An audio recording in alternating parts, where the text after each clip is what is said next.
अस्सलाम वालेकुम। मुफ्ती साहब, सवाल ये है कि कुछ लोग कहते हैं कि मगरिब का वक्त जब अजान का टाइम नजदीक हो जाता है तो इस वक्त अगर प्यास लगे तो पानी नहीं पीना चाहिए, बल्कि अजान मिल जाए तो फिर पानी पीना चाहिए। तो इस हवाले से थोड़ा हमें बता दीजिएगा कि इस्लामी शरीयत के हवाले से इसका आप क्या जवाब देते हैं। अस्सलाम वालेकुम रहमतुल्लाहि व बरकातुहू। भाई, आपका सवाल है कि कुछ लोग कहते हैं कि अज़ान मगरिब से पहले पानी नहीं पीना चाहिए, जब अज़ान मगरिब हो जाए तो पानी पी लें।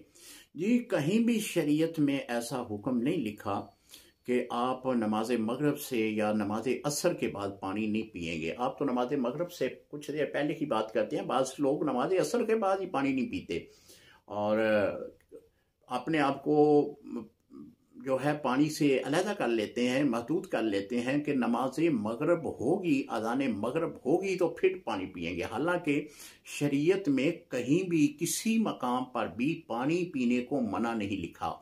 आप 7 दिन में 24 घंटे हैं, एक दिन में आप किसी वक्त जब भी प्यास लगे पानी पी लें, प्यास ना लगे तब भी पानी पी लें, इसमें कोई ममानियत नहीं है।